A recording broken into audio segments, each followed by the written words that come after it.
ఏవుకున్న నమ్మకం ఏంటంటే ఇక్కడ నేను కన్ను మూస్తే నేను పరలోకంలో కన్ను తెరుస్తా, ఆ పై లోకంలో కన్ను తెరుస్తా. అంతేగాని ఇక్కడ కాదు. నా జీవితం అంతా కూడా అక్కడ కొనసాగాలి. ఇక్కడ తాత్కాలికమే. ఇది ఒక యాత్ర. ఈ యాత్ర అనేది మనం ముగిస్తాము. ఈ ముగించేటప్పటికి నేను పరలోకంలో ఉండాలి అనే ఒక విశ్వాసం, ఒక నమ్మకం అందరికీ కలగాలనే ఒక ఉద్దేశంతో యోగు చరిత్ర మన ముందు పెట్టాడు. ఎన్ని అధ్యాయము? 38 అధ్యాయము మొత్తం చదువుకొని మీరు ఇంటికి పోయిన తర్వాత తిట్టుకుంటాడు. ఏమని? తల్లి గర్భంలో పడకపోయినా బాగుండేది, పిండంగా ఉన్నప్పుడే నన్ను నేల నుంచి రాలిపోతే పోయేది, అలాగే పుట్టినమ్మటి నా ప్రాణం పోతే బాగుండేది అని తను చెప్పించుకుంటాను. తనతో బాధపడతా ఉంటాడు. నువ్వు ఫస్ట్లోనే వృద్ధుడివి, నువ్వు ఫస్ట్ నుంచి ఉన్నావు అంటే పరలోకంలో ఉన్నావు అంటే అక్కడి నుంచి నువ్వు వచ్చావు ఇక్కడికి. నీకు ఇవన్నీ కూడా నీకు తెలియదు, నీకు తెలియపరిచినాను విను అని చెప్పేసి ఈ సృష్టి గురించి కొన్ని విషయాలు.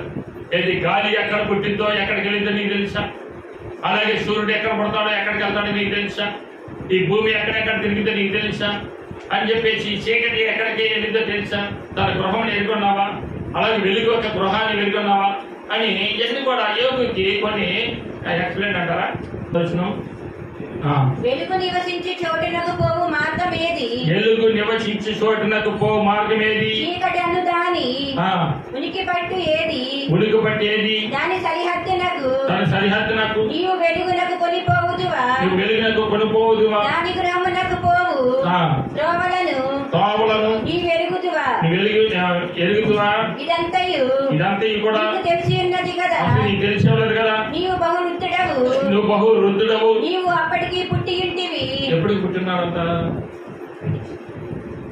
సృష్టికర్త అయిన దేవుడు యోబు గురించి చక్కగా వివరాలు ఇస్తున్నాడు. ఏమిస్తున్నాడు తెలుసా? భూమి పుట్టక మునిపే, వెలుగు పుట్టక మునిపే, చీకటి పుట్టక మునిపే అప్పటికి పుట్టి ఉన్నాడంట. ఎక్కడ పుట్టాడు? దేవుడే మాట్లాడుతుంది మాటలు, నేను కాదు.